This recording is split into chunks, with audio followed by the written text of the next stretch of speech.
2 ദിവസം കഴിഞ്ഞപ്പോൾ അനിത അവളെ വിളിച്ചു പറഞ്ഞു, ഞാൻ ഹൈദരാലിക്കയോട് സംസാരിച്ചു. പുള്ളിക്ക് നിന്നെ ഒന്ന് കാണണമെന്ന് പറഞ്ഞിട്ടുണ്ട്. അതെന്തിനാ? അനസൂയയ്ക്ക് പരിഭ്രമം തോന്നി. അതൊന്നും പേടിക്കാനില്ല. ആവശ്യവും ആവശ്യക്കാരും ജെനുവിനാണോ എന്ന് പരിശോധിക്കാനാവും. അനസൂയ അടുത്ത ദിവസം അനിതയോടൊപ്പം പോയി ഹൈദരലിയെ കണ്ടു. ഒരു ഹോട്ടലിന് വെളിയിലായിരുന്നു കൂടിക്കാഴ്ച.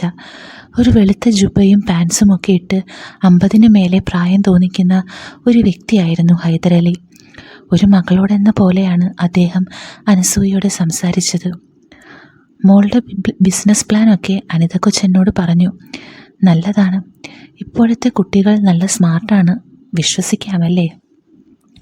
വിശ്വസിക്കാം ഹൈദരലിക്ക, അനസൂയ പറഞ്ഞു. ഞാൻ നാളെ നിങ്ങളുടെ വീട്ടിൽ വന്ന് കാശ് തരാം, ഹൈദരലി പറഞ്ഞു. എന്തെങ്കിലും ഡോക്യുമെൻറ്റേഷൻ ഉണ്ടോ? അനസൂയയുടെ ചോദ്യം കേട്ട് ഹൈദരലി പുഞ്ചിരിച്ചു. പിന്നെ കയ്യിലുള്ള ഒരു ഡയറി അവളെ കാണിച്ചു. ഈ ഡയറി കണ്ടോ? കാശ് തരുമ്പോൾ മോളുടെ പേര് ഞാൻ ഇതിൽ എഴുതും. അതുതന്നെയാണ് എൻ്റെ ഡോക്യുമെൻറ്റേഷൻ. പിന്നെ ആ പേര് വെട്ടിക്കേണ്ടത് മോളുടെ ചുമതലയാണ്. അത് മറക്കാതിരിക്കുക. എല്ലാം ഒരു വിശ്വാസത്തിൻ്റെ പുറത്താണ്. മുകളിലിരുന്ന് അള്ളാഹു എല്ലാം കാണുന്നുണ്ടല്ലോ. അദ്ദേഹത്തെ കണ്ടു മടങ്ങുമ്പോൾ അനസൂയയ്ക്ക് സ്വർഗം കിട്ടിയ സന്തോഷം തോന്നി. അവസാനം തൻ്റെ സ്വപ്നങ്ങൾ പൂവണിയാൻ പോവുകയാണ്. തൻ്റെ ബിസിനസ് സംരംഭം ഒരു സത്യമായി മാറാൻ പോകുന്നു. തൻ്റെ സ്വന്തം സ്റ്റാർട്ടപ്പ്. രാത്രി കിടക്കുമ്പോൾ സന്തോഷം കൊണ്ട് അനസൂയയ്ക്ക് പെട്ടെന്നൊന്നും ഉറക്കം വന്നില്ല. തൻ്റെ ഭർത്താവിനോട് പിന്നീട് ഇത് പറയുമ്പോൾ അദ്ദേഹം ഞെട്ടും എന്നവൾക്ക് ഉറപ്പായിരുന്നു. തൻ്റെ ബാങ്ക് ബാലൻസ് കണ്ട് ഭരതേട്ടൻ അത്ഭുതപ്പെടും, തന്നെ അഭിനന്ദിക്കും. പിന്നെ കാര്യങ്ങളെല്ലാം വളരെ പെട്ടെന്നായിരുന്നു. 2 ദിവസം കഴിഞ്ഞപ്പോൾ ഹൈദരലി വീട്ടിൽ വന്ന് പണം കൈമാറി. അതിൻ്റെ കൂടെ മൻസൂർ തന്ന 50,000വും ചേർത്ത് അനസൂയയുടെ മൂലധനം റെഡിയായി. അന്ന് വൈകിട്ട് അവൾ അനിതയുമൊത്ത് ബിസിനസ് ഏജൻറ്റ് രോഹിത്തിനെ കണ്ടു. ക്യാഷ് അക്കൗണ്ടിലേക്ക് കൈമാറുന്നതായിരുന്നു കൂടുതൽ സേഫ്. എനിവേ, സാരമില്ല. 3 ലക്ഷം രൂപ തൻ്റെ ബാഗിൽ വെച്ചുകൊണ്ട് അയാൾ പറഞ്ഞു. തിരിച്ചു വരുമ്പോൾ അനിതയുമൊത്തൊരു റെസ്റ്റോറൻറ്റിലിരുന്ന് ഷവർമയൊക്കെ കഴിച്ചാണ് അനസൂയ വീട്ടിലേക്ക് മടങ്ങിയത്. അടുത്ത ദിവസം വീടിൻ്റെ പുറകുവശത്തുള്ള പഴയ കളപ്പുര പരമുവിനെ കൊണ്ട് വൃത്തിയാക്കിച്ചു. ഒരാഴ്ച കഴിയുമ്പോൾ ആദ്യത്തെ കൺസൈൻമെൻറ്റ് വരും എന്നാണ് രോഹിത്ത് പറഞ്ഞത്. അത് വന്നാൽ കളപ്പുരയിൽ വയ്ക്കാം. പിന്നെ ഓർഡർ കിട്ടുന്നതിനനുസരിച്ച് പാക്ക് ചെയ്ത് വിലാസം അനുസരിച്ച് അയച്ചു കൊടുക്കാം. എല്ലാത്തിനും പരമു സഹായിയായി കൂടെ ഉണ്ടാകും. ഒരു കാരണവശാലും ഭരതേട്ടൻ ഇതൊന്നും അറിയരുതെന്ന് അനസൂയയ്ക്ക് നിർബന്ധമുണ്ടായിരുന്നു. അറിഞ്ഞാൽ തന്നെ പരിഹസിക്കും, പിന്നെ ശകാരവും അതാവും ഉണ്ടാവുക. കുറച്ചുനാൾ കാര്യങ്ങളെല്ലാം ഒന്ന് ശരിയായി വന്നിട്ട് പിന്നെ പറയാം. അപ്പോൾ തന്നെ ശകാരിക്കാനും പരിഹസിക്കാനും ഒന്നും സ്കോപ്പ് ഉണ്ടാവില്ല. അനസൂയ കണക്ക് കൂട്ടി. ഒരാഴ്ച കഴിഞ്ഞിട്ടും കൺസൈൻമെൻറ്റ് വരാതിരുന്നപ്പോൾ അനസൂയ രോഹിത്തിനെ വിളിച്ചു. ഫോൺ സ്വിച്ച്ഡ് ഓഫ് ആയിരുന്നു. അവൾ അനിതയെയും വിളിച്ചു. എൻ്റെ 2ാമത്തെ കൺസൈൻമെൻറ്റും വന്നില്ലടോ, അനിത പറഞ്ഞു. എന്തോ പ്രശ്നമുണ്ടെന്ന് തോന്നുന്നു. സാരമില്ല, ശരിയായിക്കോളും. അടുത്ത ദിവസവും അതിനടുത്ത ദിവസവും രോഹിത്തിൻ്റെ ഫോൺ സ്വിച്ച് ഓഫ് ആയി തന്നെ നിന്നപ്പോൾ അനസൂയയ്ക്ക് പേടി തോന്നി തുടങ്ങി. പലതവണ അവൾ അനിതയെ വിളിച്ചു. അനിതയും പരിഭ്രാന്തിയിലായിരുന്നു. 1 ആഴ്ച കഴിഞ്ഞു, 2 ആഴ്ച കഴിഞ്ഞു, 1 മാസം തന്നെ കഴിഞ്ഞു. എന്നിട്ടും രോഹിത്തിൻ്റെ വിവരമൊന്നുമില്ല. ഒടുവിൽ അവൾ ഭയന്ന പോലെ അനിതയുടെ ഫോൺ വന്നു. എടി, ഞാൻ അന്വേഷിക്കാമെന്ന് അത്രയും അന്വേഷിച്ചു. രോഹിത്തിൻ്റെ സുഹൃത്തുക്കൾ പോലും പറയുന്നത് അയാളെ കാണാനില്ലെന്നാണ്. എനിക്ക് പേടിച്ചിട്ട് എൻ്റെ കൈയും കാലും മരച്ചിട്ട് വയ്യടോ. അനിതയുടെ ശബ്ദം കരച്ചിൽ പോലെയായിരുന്നു. അനസൂയയ്ക്ക് എന്ത് പറയണമെന്ന് ഒരു നിശ്ചയവും ഉണ്ടായിരുന്നില്ല. ഞെട്ടൽ കൊണ്ട് അവളുടെ ശബ്ദം തൊണ്ടയിൽ നിന്ന് പുറത്തു വന്നില്ല. നീ എന്തെങ്കിലും പറയടോ, അനിത പറഞ്ഞു. ഞാൻ അനസൂയയുടെ ശബ്ദം പതറി. ഞാൻ എന്തു പറയാനാ? ചതി പറ്റിയോ? അവൻ ചതിച്ചോ മോളെ? എൻ്റെ ഈശ്വര, ഞാൻ ഇനി എന്ത് ചെയ്യും? പരസ്പരം വേവലാതി പങ്കുവെക്കാൻ മാത്രമേ 2 പേർക്കും കഴിഞ്ഞുള്ളൂ. പോലീസിൽ പരാതിപ്പെട്ടാലോ? അനിത ചോദിച്ചു. അയ്യോ വേണ്ട, എനിക്കത് പറ്റില്ല. ഭരതേട്ടൻ അറിഞ്ഞാൽ എന്നെ കൊല്ലും. അനസൂയ കരഞ്ഞു. എൻ്റെ ദൈവമേ, ഞാൻ എന്തൊരു മണ്ടിയാ! ഇതിൽ നിന്ന് എങ്ങനെ ഞാൻ രക്ഷപ്പെടും? അന്ന് വൈകുന്നേരം മുഴുവൻ അനസൂയ ഇരുന്ന് കരഞ്ഞു. അതല്ലാതെ ഒന്നും ചെയ്യാൻ അവളെക്കൊണ്ട് സാധിക്കുമായിരുന്നില്ല. ദിവസങ്ങൾ തള്ളി നീക്കാൻ അനസൂയ പണിപ്പെട്ടു. വീടിന് പുറത്തിറങ്ങാൻ അവൾ മടിച്ചു. എപ്പോഴെങ്കിലും ചെറിയ ആവശ്യങ്ങൾക്ക് പുറത്തിറങ്ങുമ്പോൾ അവളുടെ കണ്ണുകൾ പ്രതീക്ഷയോടെ ഒരു മുഖത്തിനു വേണ്ടി പരതിക്കൊണ്ടിരുന്നു. പ്രതീക്ഷിക്കാതെ ഒരു നിമിഷം രോഹിത് തൻ്റെ മുന്നിൽ വന്നു പെടുമെന്ന് അവൾ പ്രത്യാശിച്ചു. ആൾക്കൂട്ടത്തിലെല്ലാം അവൾ രോഹിത്തിനെ തിരഞ്ഞു. എന്നാൽ നിരാശയായിരുന്നു ഫലം. മാസങ്ങൾ കഴിയും തോറും അവൾക്കൊരു കാര്യം മനസ്സിലായി. ചതിക്കപ്പെട്ടിരിക്കുന്നു. രോഹിത്തിനെ താനും അനിതയും ഇനി കാണാൻ പോകുന്നില്ല. ഒപ്പം കടം വാങ്ങിച്ച 3 ലക്ഷം രൂപയും ഇത്രനാളും കണ്ട സ്വപ്നങ്ങളും. അനിതയുടെ സ്ഥിതിയും മറിച്ചായിരുന്നില്ല. ആദ്യം 1 ലക്ഷത്തിൻ്റെ ബിസിനസ് നടത്തിയപ്പോൾ കിട്ടിയ പൈസയും ആത്മവിശ്വാസവും കാരണം 3 ലക്ഷം കൂടി ലോൺ എടുത്തിട്ട് 5 ലക്ഷത്തിൻ്റെ ബിസിനസ്സാണ് അവൾ നടത്തിയത്. ഭർത്താവിന് താല്പര്യമില്ലായിരുന്നുവെങ്കിലും അനിത എങ്ങനെയൊക്കെയോ അദ്ദേഹത്തിൻ്റെ സമ്മതം നേടിയിരുന്നു. പക്ഷേ ഇപ്പോൾ കാശ് പോയെന്നറിഞ്ഞപ്പോൾ അദ്ദേഹം ആകെ ദേഷ്യത്തിലാണ്. ഒരു ദിവസം ഇതെല്ലാം വീണ്ടും വീണ്ടും പറഞ്ഞ് അനിത പൊട്ടിക്കരഞ്ഞു. അനസൂയ വിഷമിച്ചു പോയി. എന്തെങ്കിലും വഴിയുണ്ടാകും അനിതേ, നീ കരയാതിരിക്കെ. അനസൂയ അവളെ ആശ്വസിപ്പിക്കാൻ ശ്രമിച്ചു. പക്ഷേ അവൾക്കറിയാമായിരുന്നു അവളുടെ കയ്യിൽ ഒരു മാർഗവുമില്ലെന്ന്. പോലീസിൽ പരാതി കൊടുക്കുന്നതിനെപ്പറ്റി അവർ ആലോചിച്ചിരുന്നു. പക്ഷേ അതിൽ 2 പേർക്കും താല്പര്യമുണ്ടായിരുന്നില്ല. അനിതയുടെ ഭർത്താവ് വേറെ ചിലർക്കും കടം വാങ്ങിയ പണം തിരികെ കൊടുക്കാനുണ്ടായിരുന്നു. പരാതി കൊടുത്താൽ ഞങ്ങളുടെ കയ്യിൽ ഇത്രയും കാശുണ്ടായിരുന്നുവെന്ന് അവരൊക്കെ അറിയും. അത് പ്രശ്നമാകും, അനിത പറഞ്ഞു. അനസൂയയ്ക്കാണെങ്കിൽ എന്ത് സംഭവിച്ചാലും ഭരതേട്ടൻ അറിയരുത് എന്ന പ്രാർത്ഥനയേ ഉള്ളൂ. ദിവസങ്ങളും ആഴ്ചകളും കടന്നു പോയത് വളരെ പെട്ടെന്നായിരുന്നു. അനസൂയ ഇടയ്ക്കിടയ്ക്ക് അനിതയെ കാണാൻ പോകും. തങ്ങളുടെ ആശങ്കകൾ പരസ്പരം പങ്കുവെക്കുക എന്നതാണ് ആകെയുള്ള ആശ്വാസം. ഒരു ദിവസം അവൾ അനിതയുടെ വീട്ടിലിരിക്കുമ്പോഴാണ് ഹൈദരാലിക്കയുടെ ഫോൺ വന്നത്. അയാൾ ഇങ്ങോട്ട് വരുന്നുണ്ട്, ഇപ്പോൾ എത്തും. ഫോൺ വെച്ച ശേഷം അനിത പറഞ്ഞു, നീ അകത്ത് മറഞ്ഞിരുന്നു അനു.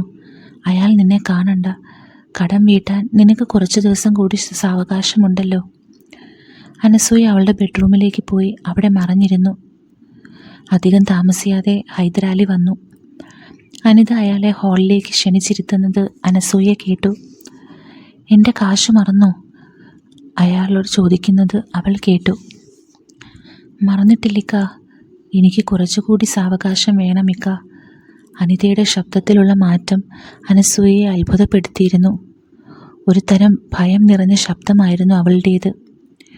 ഇത്ര സൗമ്യത്തിൽ സംസാരിക്കുന്ന ഹൈദരാലിക്കയെ എന്തിനാണ് ഇങ്ങനെ പേടിക്കുന്നതെന്ന് അനസൂയയ്ക്ക് മനസ്സിലായില്ല. അടഞ്ഞ വാതിൽ അല്പം തുറന്ന് അവൾ ഹാളിലേക്ക് നോക്കി. ഹൈദരാലിക്ക് എഴുന്നേറ്റ് അനിതയുടെ മുന്നിലേക്ക് വന്ന് നിൽക്കുന്നത് അവൾ കണ്ടു. ഉടനെ അനിതയും എണീറ്റ് നിന്നു.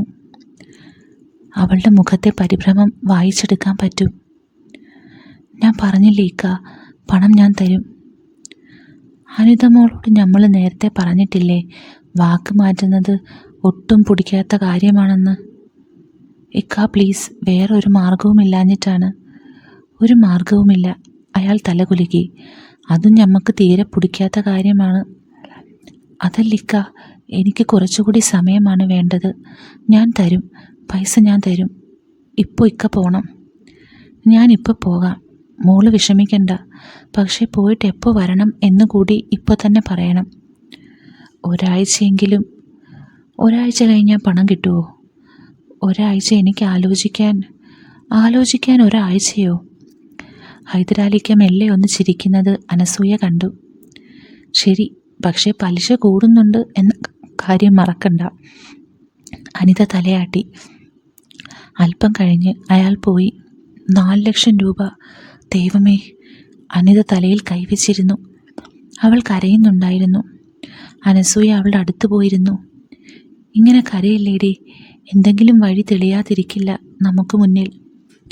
സുഹൃത്തിനെ ആശ്വസിപ്പിക്കാൻ അങ്ങനെ പറഞ്ഞെങ്കിലും ഒരു വഴിയും തനിക്ക് മുമ്പിൽ തെളിയാനില്ലെന്ന് അനസൂയയ്ക്ക് ബോധ്യമുണ്ടായിരുന്നു. പിറ്റേന്ന് രാവിലെ എണീറ്റപ്പോൾ ഉറഞ്ഞു തുള്ളി നിൽക്കുന്ന ഭരതേട്ടനെയാണ് അവൾ കണ്ടത്. ഞാൻ ഇന്നലെ തേച്ച് വെക്കാൻ പറഞ്ഞ വെള്ള ഷർട്ട് എവിടെ? അനസൂയയ്ക്ക് പെട്ടെന്നൊന്നും ഓർമ്മ വന്നില്ല. അവൾ വേഗം പോയി വാഷിംഗ് മെഷീനിൽ നോക്കി. വെള്ള ഷർട്ട് മറ്റു തുണികളുടെ കൂട്ടത്തിലുണ്ടായിരുന്നു. അയ്യോ സോറി ഭരതേട്ടാ, ഞാൻ മറന്നുപോയി. ഇതിൻ്റെ സ്വിച്ച് ഇട്ടിരുന്നു, പക്ഷേ വെള്ളം ഓണാക്കാൻ മറന്നുപോയി, അവൾ പറഞ്ഞു. അനസൂയ, നീ ഇവിടെ ഒന്ന് വാ. അനസൂയ മുന്നിലേക്ക് ചെന്നതും അയാൾ കൈ വലിച്ച് അവളുടെ മുഖത്തൊറ്റയടി. നിനക്കെന്താ, ഇതെല്ലാം തമാശയാണോ? അനസൂയ ഞെട്ടിത്തരിച്ചുപോയി. തലയാകെ പുകഞ്ഞു. ശ്വാസം പോലും എടുക്കാനാവാതെ അവൾ അയാളെ തന്നെ നോക്കി നിന്നു. ഇന്ന് കോടതിയിൽ പോകാനുണ്ടെന്ന് ഞാൻ ഇന്നലെ പറഞ്ഞതല്ലേ? ഭരത് വീണ്ടും ആക്രോശിച്ചു. അതെ. അനസൂയയുടെ തൊണ്ടയിൽ നിന്ന് ശബ്ദം പുറത്തു വന്നില്ല. ഇതിപ്പോൾ ഒന്നാമത്തെയോ രണ്ടാമത്തെയോ തവണയല്ല. നീ ഇതേത് ലോകത്താണ് ജീവിക്കുന്നത്? ഭരത് പിന്നെയും എന്തൊക്കെയോ പറഞ്ഞു. അനസൂയ ഒന്നും കേട്ടില്ല. അയാൾ പോയി കഴിഞ്ഞതും അവൾ കട്ടിലിൽ കിടന്ന് ഉറക്കെ കരഞ്ഞു. ഇത്രയും നിസ്സാരമായ ഒരു കാര്യത്തിന് ഭർത്താവ് തന്നെ അടിക്കുമെന്ന് അവൾ ഒരിക്കലും പ്രതീക്ഷിച്ചിട്ടുണ്ടായിരുന്നില്ല. ഭരതിന് കോടതിയിൽ പോകാനുണ്ടെന്നും വെള്ള ഷർട്ട് കഴുകി തേച്ച് വെക്കണമെന്നും മുമ്പേ പറഞ്ഞിരുന്നു. പണം നഷ്ടപ്പെട്ടതിൻ്റെ വേവലാതിയിൽ നീറി ജീവിക്കുന്നതിനിടയിൽ അനസൂയ അത് മറന്നുപോയി എന്നതാണ് സത്യം. എന്നാലും അനസൂയ എണീറ്റിരുന്ന് തൻ്റെ മുഖം തടവി. നല്ല വേദനയുണ്ട്. എന്തൊരടിയാണ്! ഭാര്യയാണെന്നുള്ള ഒരു ചിന്തയുമില്ലേ? പെട്ടിയും ബാഗും എടുത്ത് കുട്ടികളെയും വിളിച്ച് സ്വന്തം വീട്ടിലേക്ക് പോയാലോ എന്ന് വരെ അവൾ ചിന്തിച്ചു.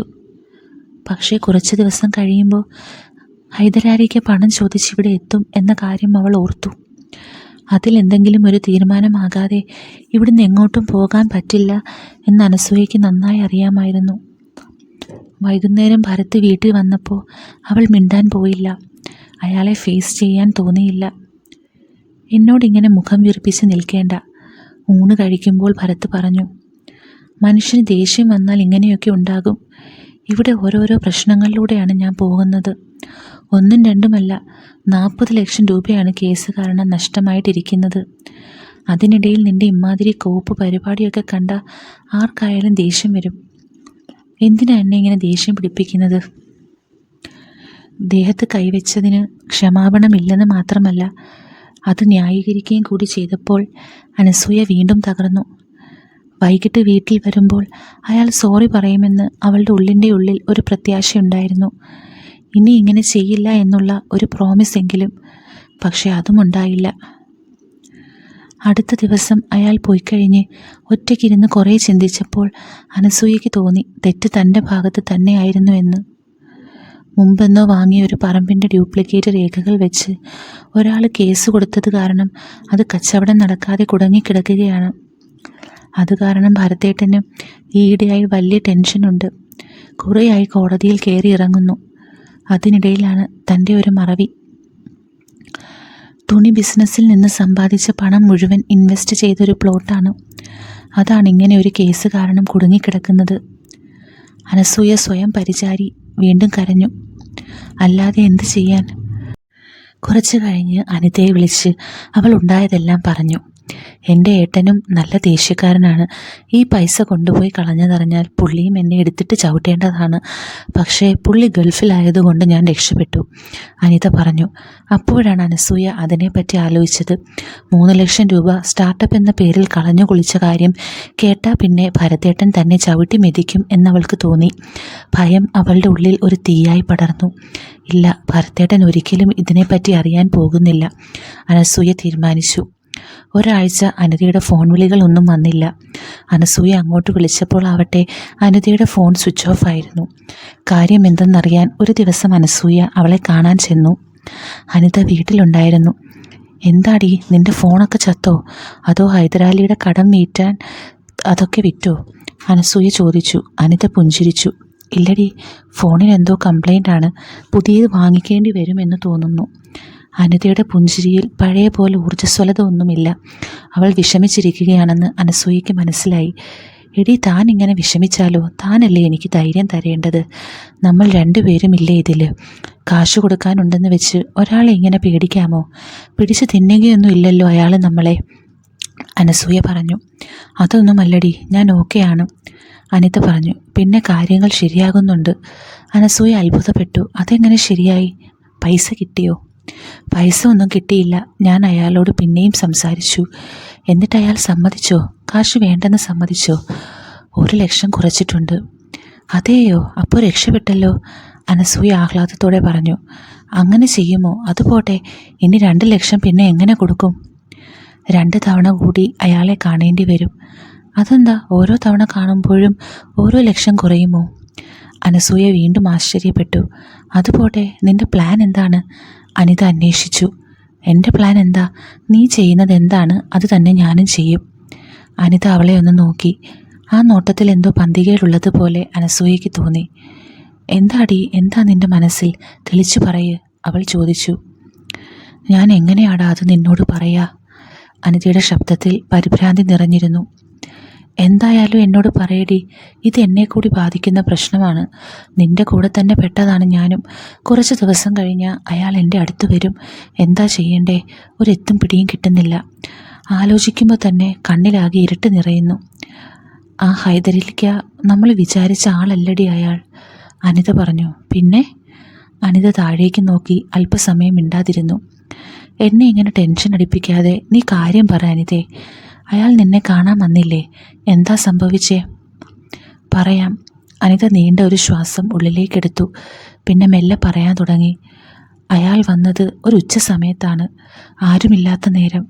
ഞാൻ പറഞ്ഞു, കാല് പിടിക്കാൻ കുറച്ച് സാവകാശം വേണം.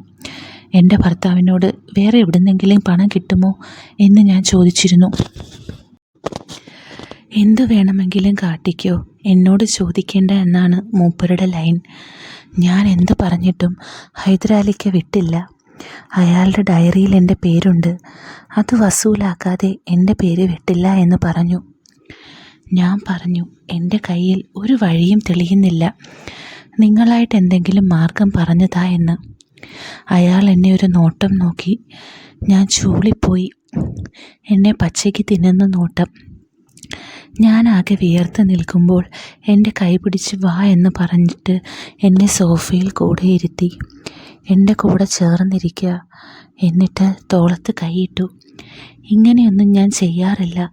പക്ഷേ തന്നോടുള്ള ദയവ് കൊണ്ടാണ് ഇപ്പോൾ ഇങ്ങനെ ചെയ്യുന്നത് എന്ന് പറഞ്ഞു. എൻ്റെ കവിളത്തൊന്ന് തൊട്ടു. ഭർത്താവ് പോലും കൈയൊഴിഞ്ഞല്ലോ. ഇനിയിപ്പോൾ ഞാൻ എന്താ ചെയ്യുക? ഇങ്ങനെ പോയാൽ എൻ്റെ ബിസിനസ് പൂട്ടും. തനിക്ക് തന്ന കാശ് തിരിച്ചു മേടിക്കാൻ കഴിഞ്ഞില്ല എന്ന് നാട്ടുകാരറിഞ്ഞാൽ എനിക്കത് ക്ഷീണമാണ്. അതുകൊണ്ട് ഈ വിവരം ആരും പുറത്തിറങ്ങരുത്. ഞാൻ പറഞ്ഞു, ഞാൻ ആരോടും പറയില്ല എന്ന്. അപ്പോൾ അയാൾ ഒന്ന് ചിരിച്ചു. ആരോടും പറയില്ല എന്നതിനൊരു ഉറപ്പ് വേണ്ടേ? അതുകൊണ്ട് അനിത ഇങ്ങോട്ട് താഴോട്ടിരിക്കെ. എന്നോട് താഴെ നിലത്തിരിക്കാൻ പറഞ്ഞു. ആദ്യം എനിക്കൊന്നും മനസ്സിലായില്ല. പക്ഷേ ഞാൻ താഴെ ഇരുന്നു. എന്നിട്ട്? അനസൂയ ആകാംക്ഷയോടെ ചോദിച്ചു. അനിത താഴേക്ക് നോക്കി. എനിക്കത് പറയാൻ തന്നെ എന്തോ പോലെ. എന്താണെങ്കിലും പറയടി, അനിത അനുവിൻ്റെ ചെവിയിൽ പതുക്കെ പറഞ്ഞു. അത് കേട്ട് അനസൂയ ഞെട്ടിപ്പോയി. എന്നിട്ടെന്താ? വരുന്നത് വരട്ടെ എന്ന് കരുതി ഞാൻ അനുസരിച്ചു. എങ്ങനെയും ഒഴിഞ്ഞു പോകണ്ടേ ഈ മാരണം? അനസൂയയുടെ നോട്ടം അറിയാതെ തന്നെ അനിതയുടെ ചുണ്ടുകളിൽ പതിഞ്ഞു. വിളറി വെളുത്തുപോയി അവൾ. എൻ്റെ ദൈവമേ, അങ്ങനെയാണ് 1 ലക്ഷം കുറഞ്ഞതല്ലേ? ഇനി 2 വട്ടം കൂടി അയാൾ കാണേണ്ടി വരുമല്ലോ. അല്ലാതെ നിവൃത്തിയില്ല. അത് കഴിഞ്ഞ് എല്ലാം തീരുമല്ലോ എന്നേ ഞാൻ വിചാരിക്കുന്നുള്ളൂ. നിന്നോട് ഞാൻ പറഞ്ഞത് ഒന്ന് കരുതിയിരിക്കാനാണ്. ഞാൻ കാരണമാണല്ലോ നീ ഇതിൽ പെട്ടത്. അനിതയുടെ വാക്കുകളിൽ കുറ്റബോധം പ്രകടമായിരുന്നു. പൈസ കൊണ്ടുപോയ ആ പരമനാറി രോഹിത്തിനെ എൻ്റെ കയ്യിൽ കിട്ടിയിരുന്നെങ്കിൽ ഞാൻ അയാളെ മണ്ണെണ്ണ ഒഴിച്ച് കത്തിച്ചേനെ, അനസൂയ ഈർഷ്യയോടെ പറഞ്ഞു. എന്തായാലും നീയൊന്ന് കരുതിയിരിക്കണം മനു, അനിത ഉപദേശിച്ചു. ഞാൻ കരുതിയിരുന്നിട്ട് എന്ത് ചെയ്യാനാ? ഇക്കാര്യം ഭരതേട്ടനോട് പറയാൻ തന്നെ പേടിയാണ്. 2 ആഴ്ച കഴിഞ്ഞാൽ ഹൈദരലി നിൻ്റെ അടുത്തും വരും. അയാളുടെ ഒലക്കയുടെ കണക്ക് പുസ്തകവും കൊണ്ട്. നീ ശരിക്കും കരുതിയിരിക്കണു. അന്ന് രാത്രി കിടന്നപ്പോൾ അനസൂയയ്ക്ക് ഉറക്കമേ വന്നില്ല.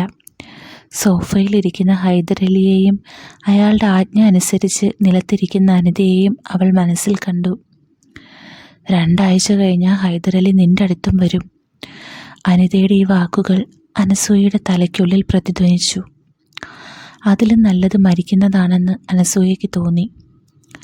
അടുത്ത് അരണ്ട വെളിച്ചത്തിൽ കൂർക്കം വലിച്ചു കിടന്നുറങ്ങുന്ന ഭരത്തിനെ അവൾ നോക്കി. ഹൈദരലിയുടെ ഭീമാകാര ശരീരം അവളുടെ ഓർമ്മകളെ ഭയപ്പെടുത്തി. അനിതയേക്കാൾ സൗന്ദര്യത്തിൽ ഒരുപാട് മുന്നിലാണ് ഞാൻ. തന്നെക്കൊണ്ട് എന്തും ചെയ്യിക്കാൻ ഹൈദരലി തയ്യാറാകും. അനിതയോട് ഉത്തരവിട്ടതുപോലാവില്ല തൻ്റെ അടുക്കൽ. ഓർക്കും തോറും അനസൂയയുടെ കണ്ണിൽ ഇരുട്ട് കയറി. സൗന്ദര്യം ഒരു ശാപമായി തോന്നിയ നിമിഷമായിരുന്നു അത്. എന്തെങ്കിലും വഴി കണ്ടെത്തണം, ആത്മഹത്യ അല്ലാതെ എന്തെങ്കിലും വഴി, അവൾ സ്വയം പറഞ്ഞു. അടുത്ത ദിവസം രാവിലെ ഭരത് ഫോണിൽ ആരോടോ ദേഷ്യപ്പെടുന്നത് അവൾ കേട്ടു. മനുഷ്യനോട് എത്ര കഷ്ടപ്പെട്ട 5 പൈസ സമ്പാദിക്കുന്നത്. അപ്പോഴാണ് അവൻ്റെ അമ്മയുടെ ഡൊണേഷൻ. ഒന്ന് പോടാ മൈത്താണ്ടി, പൈസ ഇല്ലയെന്ന് പറഞ്ഞാൽ മതി. തൻ്റെ കയ്യിൽ നിന്നും 3 ലക്ഷം രൂപ പോയി എന്നറിഞ്ഞാൽ എല്ലാം തീർന്നു എന്ന് അനസൂയയ്ക്ക് മനസ്സിലായി. ആരോട് ചോദിക്കും? വൈകുന്നേരം അനസൂയ സണ്ണിയെ വിളിച്ചു. സണ്ണി, എനിക്ക് കുറച്ച് പൈസ വേണമായിരുന്നു, എന്തേലുമൊക്കെ ഉണ്ടോ? രണ്ടും കൽപ്പിച്ച് അവൾ ചോദിച്ചു. എന്നതാനു, എന്ത് ഊരാക്കുടുക്കിലാ താൻ പോയി ചാടിയത്? അതൊക്കെയുണ്ട്. ഞാനിപ്പോൾ കുറച്ച് ടൈറ്റിലാണ്. എനിക്കറിയാം, അന്ന് ട്രീറ്റ് തരാത്തത് കൊണ്ടല്ലേ ഇത്ര ടൈറ്റൊക്കെ? അനസൂയ മെല്ലെ ചോദിച്ചു. അതൊക്കെ ഇപ്പോഴും മനസ്സിലുണ്ടല്ലേ? സന്തോഷം. സ്കോച്ച് ഒന്നും ഇവിടെ ഇല്ല. ചായയും സ്നാക്സും വേണമെങ്കിൽ ഞാൻ ഉണ്ടാക്കാം. എൻ്റെ കൂടെ ഇരിക്കുമോ? സണ്ണി ചോദിച്ചു. ഈ ആഴ്ച ഭരതേട്ടൻ തിരുവനന്തപുരം പോകുന്നുണ്ട്. രാവിലെ പോയാൽ രാത്രിയിലെ ട്രെയിനിലേ വരൂ. എനിക്ക് വിശ്വസിക്കാൻ പറ്റുന്നില്ലനോ. വിശ്വസിച്ചോളൂ സണ്ണി, എനിക്കും വിശ്വസിക്കാമെന്ന വാക്ക് തരണം. ഞാനന്ന് പറഞ്ഞതല്ലേ, രഹസ്യങ്ങൾ സൂക്ഷിക്കാൻ എന്നെ കഴിഞ്ഞേയുള്ള ആരും. ആട്ടെ, എന്താണ് സ്നാക്സായി ഉണ്ടാക്കാൻ പോകുന്നത്? എന്താ സണ്ണിക്ക് വേണ്ടത്? അനുവിൻ്റെ കയ്യിൽ നിന്ന് എന്ത് കിട്ടിയാലും ഞാൻ ഹാപ്പിയാകും. സണ്ണി ഹാപ്പിയിലായാൽ എനിക്കെന്താ ഗുണം? അനു ഏത് കുടുക്കിലായാലും ഞാൻ രക്ഷിക്കും, അതുപോരെ? അത്രയൊക്കെ വേണോ? ഒരു ട്രീറ്റിന് ഇത്രയൊക്കെ വിലയോ? തിരുവനന്തപുരം ട്രെയിൻ അടുത്ത ദിവസം രാവിലെയല്ലേ ഇവിടെ എത്തുകയുള്ളൂ. പരിപാടി നമുക്ക് വൈകിട്ടായാലോ? അനസൂയയുടെ ഉള്ളൊന്ന് കിടങ്ങി. സണ്ണിയുടെ ഉദ്ദേശം എന്താണെന്ന് അവൾക്ക് ഒരു നിമിഷം കൊണ്ട് ബോധ്യമായി. അയ്യോ, അത് വേണ്ട, കുട്ടികളൊക്കെ ഉണ്ടാകും ഇവിടെ, അവൾ പെട്ടെന്ന് പറഞ്ഞു. ഞാൻ ചോദിച്ചെന്നേ ഉള്ളൂ. വൈകിട്ടായാൽ ആരും കാണില്ല. ആരെങ്കിലും കണ്ടാൽ? ആരും കാണാതെ ഞാൻ നോക്കിക്കൊള്ളാം. വേണ്ട സണ്ണി, അതൊക്കെ പ്രശ്നമാകും, എനിക്ക് പേടിയാ. ഓക്കെ, എന്നാ വേണ്ട. ആട്ടെ, കാശ് എപ്പോഴാ വേണ്ടത്? എത്ര പെട്ടെന്നായാലും കുഴപ്പമില്ല. ഞാൻ അക്കൗണ്ട് ഒന്ന് പരിശോധിക്കട്ടെ, എന്നിട്ട് പറയാം. ആയിക്കോട്ടെ. അനുവിനൊരു പ്രശ്നം വരുമ്പോൾ അത് നമുക്കൊക്കെ വിഷമമുള്ള കാര്യമാണ്. പക്ഷേ അപ്പോൾ അനു നമ്മളെ ഓർക്കുന്നുണ്ടെങ്കിൽ അതൊരു സന്തോഷമാണ്. സണ്ണിച്ചനൊക്കെ ഉള്ളതാണൊരു സമാധാനം. അനു ഒട്ടും പേടിക്കേണ്ട, ഞാനുണ്ട് കൂടെ.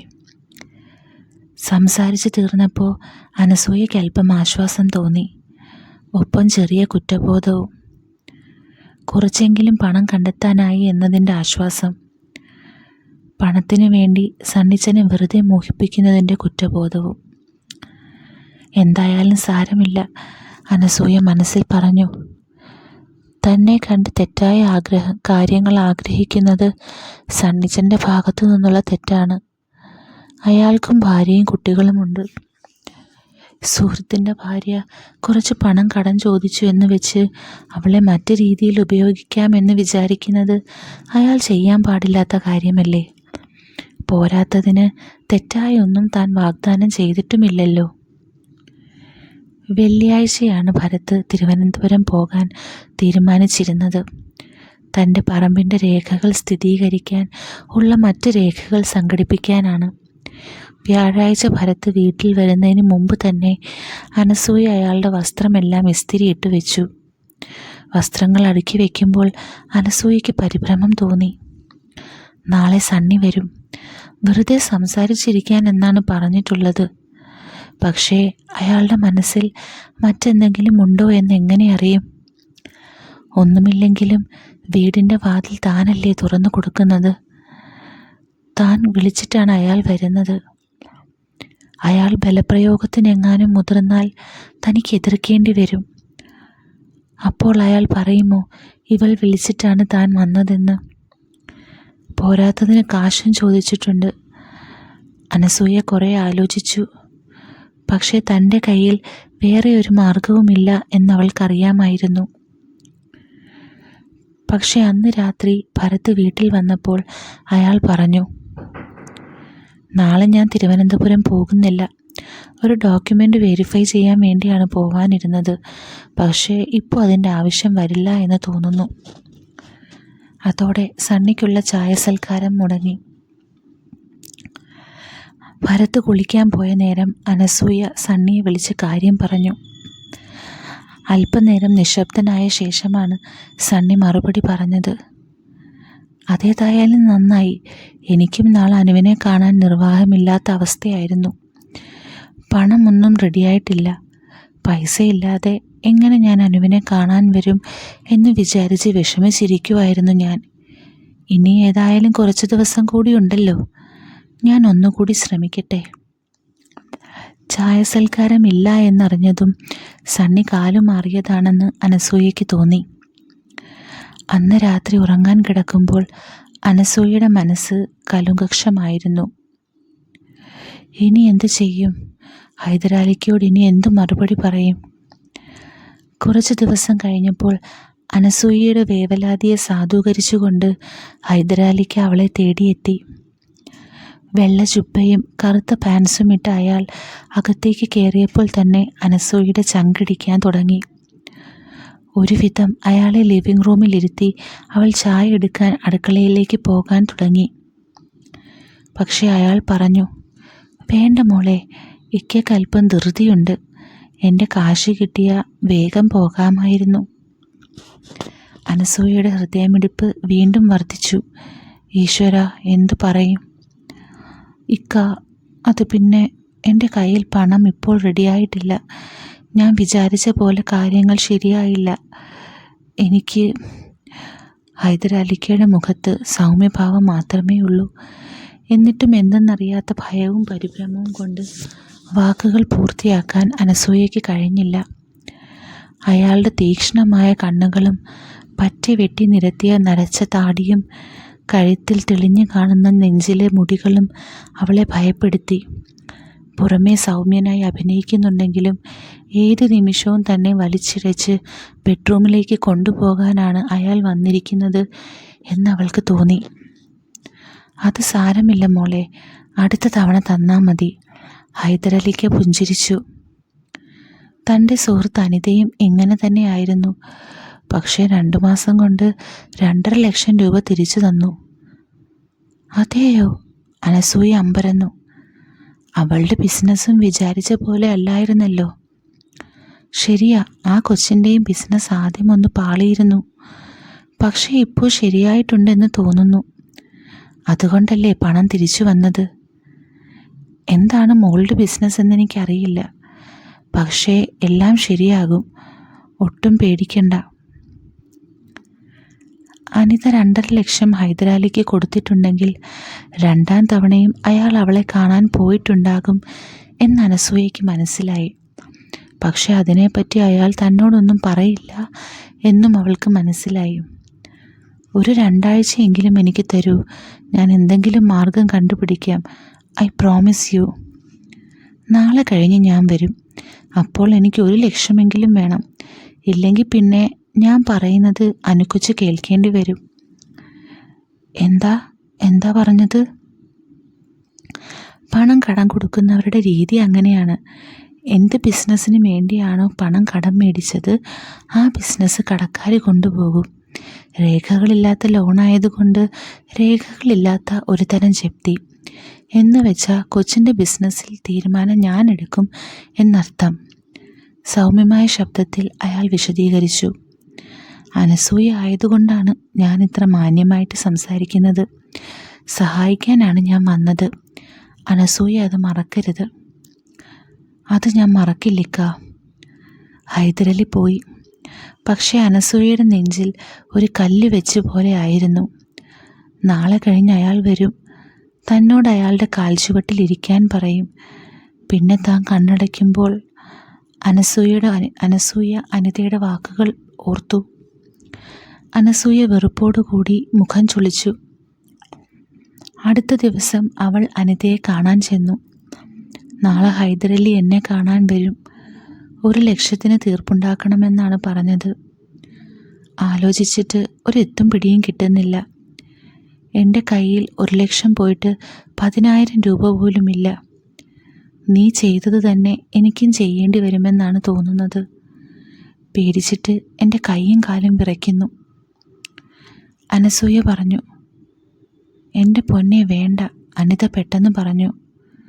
കാര്യങ്ങൾ നമ്മൾ വിചാരിച്ചതിലും വളരെ മോശമാണ് അനു. എന്തു പറ്റി?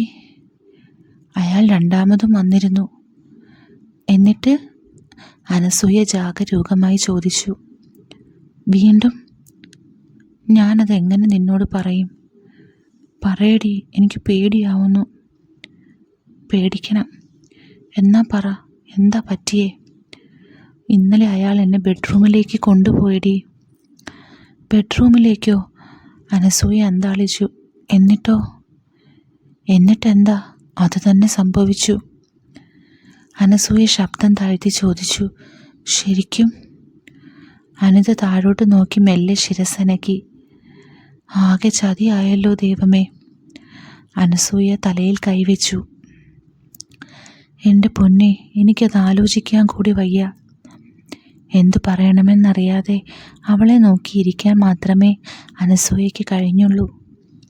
ശരിക്കും ഉപദ്രവിച്ചോ? അല്പം കഴിഞ്ഞ് അനസൂയ ചോദിച്ചു. ഉപദ്രവം എന്ന് പറഞ്ഞാൽ അത് വളരെ ചെറിയ വാക്കാണ്. അനസൂയയ്ക്ക് അവളെ നോക്കാൻ പോലും പ്രയാസം തോന്നി. ചേട്ടൻ അറിഞ്ഞോ?